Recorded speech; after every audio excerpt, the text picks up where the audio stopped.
Olá, eu espero que todos estejam bem. É com bastante alegria e satisfação que nós estamos aqui mais essa semana, dando continuidade aos nossos estudos, conhecendo a filosofia espírita através do livro dos Espíritos. Ainda na parte segunda dos Espíritos, nós estamos trabalhando aqui o capítulo terceiro, da volta do espírito, extinta a vida corpórea, à vida espiritual. Estamos aqui na questão número 153, que trata da alma após a morte. Kardec faz uma pergunta aos espíritos, que foi a seguinte: em que sentido se deve entender a vida eterna? E os espíritos respondem da seguinte maneira: a vida do espírito é que é eterna. A do corpo é transitória e passageira. Quando o corpo morre, a alma retorna à vida eterna. E aí Kardec faz uma nova pergunta em cima dessa. Não seria mais exato chamar vida eterna a dos espíritos puros, dos que, tendo atingido a perfeição, não estão sujeitos a sofrer mais prova alguma? E os espíritos respondem, né? Essa é antes a felicidade eterna. Mas isto constitui uma questão de palavras. Chamai as coisas como quiserdes, contanto que vos entendeis. Ou seja, fazendo aqui um parênteses, né? Quando é extinto a vida física, né? Quando o corpo, né, não tem mais força e a vida orgânica se vai, o espírito retorna para a vida eterna. Não necessariamente que ele vai ficar eternamente naquela situação, porque os espíritos puros, aqueles que já atingiram a felicidade eterna, esses sim, em tese, não tem mais necessidade de reencarnar para se depurar, né, para passar pelas provas, situações, para atingir a felicidade eterna. A não ser que isso seja da vontade divina, ou até, dependendo, né, o grau desse espírito, que ele possa vir para cumprir essa missão ali num determinado planeta, e aí sim ele pode reencarnar para trazer aquela mensagem ou para cumprir aquela missão. Isso, né, vamos dizer assim, combinado com a divindade, né? Mas nós sabemos que para atingir a felicidade eterna, passamos pelas sucessivas reencarnações. E aí, dentro disso, no comentário do Espírito Miramês, ele traz o seguinte sobre essa questão: vida eterna. Vamos ver o que ele comenta com a gente. Todos se alegram em saber que o Espírito tem vida eterna, e não poderia ser de outra maneira. Somente a forma do corpo é que tem vida transitória. Até os elementos que compõem o corpo têm vida eterna, porque nada se perde no universo. As formas materiais é que se transformam, para surgirem de novo em outra dimensão, no fulgor que Deus lhes dá. O cântico da criação é vida, e a vida é sintonia universal, orquestrada pela vontade soberana. O espírito usa o corpo como se usam roupas. Se temos necessidade de vestir vários corpos para o seu aprumo espiritual, essa é a lei que assegura as vidas sucessivas. Alguns pensam que a alma tem forma definitiva, quando nem mesmo o perispírito a tem. Mas este torna a forma que a vontade determinar, desde que essa vontade saiba o que fazer das suas forças espirituais. Podemos comparar o espírito com a água ou o ar. Toma a forma que encontra no recipiente, que lhe prende a porção, sendo a comparação fraca. Dizemos que o espírito impõe a forma que desejar ao seu corpo perispiritual, e esse lhe obedece qual corcel ao cavaleiro. Podemos estudar a nós mesmos todos os dias, e isso é dever de todos os encarnados e desencarnados. No entanto, conhecer com mais profundidade a alma depende da maturidade. Essa vem gradativamente, desamarrando os laços do saber, para que a consciência se ilumine e o coração abra as portas do entendimento. Todos os espíritos têm vida eterna. Basta que possamos conquistar a felicidade eterna, que é aquele estágio de consciência imperturbável da alma. Estamos todos a caminho, formando filas intermináveis, cada um na sua posição, mas todos dotados de poderes para conquistar a felicidade. E o que nos motiva é a esperança.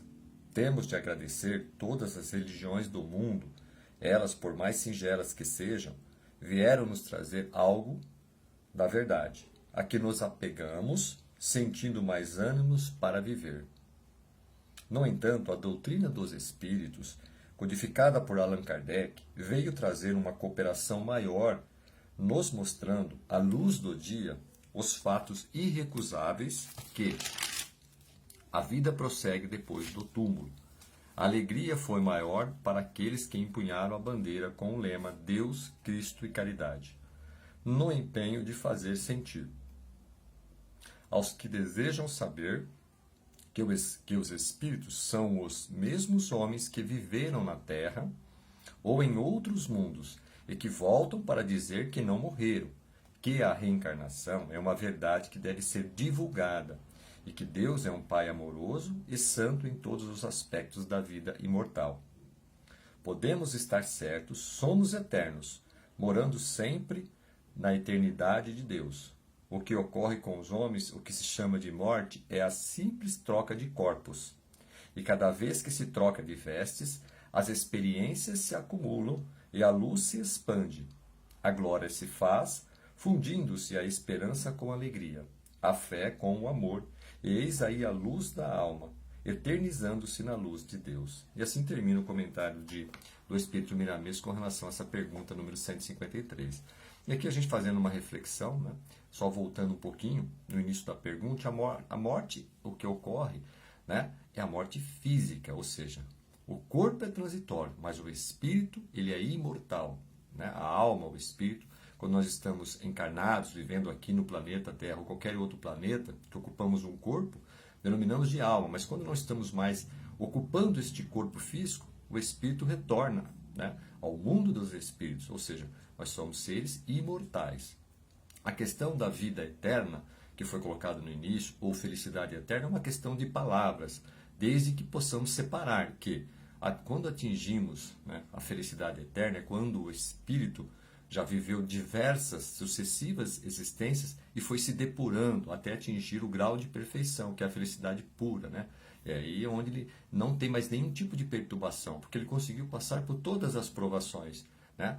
No campo da moralidade, no campo da intelectualidade, ele se tornou pleno, absoluto. Então não tem nada que possa tirar a sua paz. Então isso seria, né, de uma certa forma que é bem simplista, a felicidade eterna. Obviamente que para chegarmos neste nível, teremos que passar por sucessivas existências e nos depurando, né? Então temos muita coisa para vivermos, não só aqui no planeta Terra, talvez até em outros mundos, a depender daquilo que necessitamos para a nossa caminhada evolutiva. Então, isso seria a felicidade eterna. Agora, a vida eterna é do espírito. Quando nós não estamos encarnados, vivendo num corpo, voltamos para a vida eterna, né? Que seria a vida dos espíritos, o mundo espiritual.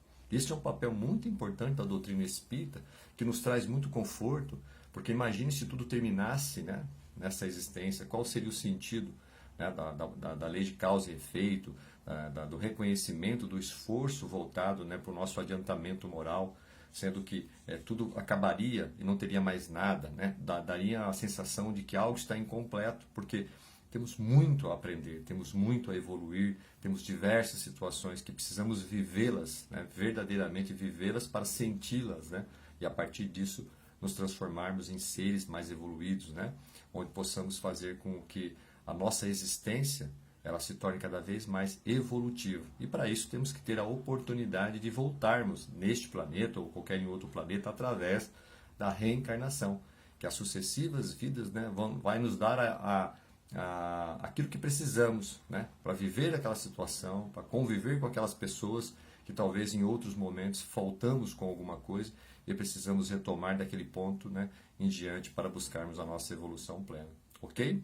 Eu acho que foi uma lição muito importante, né, e é nosso papel, o papel da doutrina espírita, né, através das comunicações, desses, como foi citado aqui, né, de vários espíritos que se comunicaram dizendo, né, que a vida no mundo dos espíritos continua, obviamente, numa outra, né, configuração, mas ela continua. Então nós não podemos perder a fé, a esperança, o amor, de que vale a pena todos os dias nos esforçarmos, né, nos estudos, nos esforçarmos na caridade, no amor, do bem comum, para que possamos, né, atingir aí graus mais adiantados no campo da moralidade, da intelectualidade, ok? Eu agradeço mais uma vez o tempo e até a próxima semana, se Deus quiser.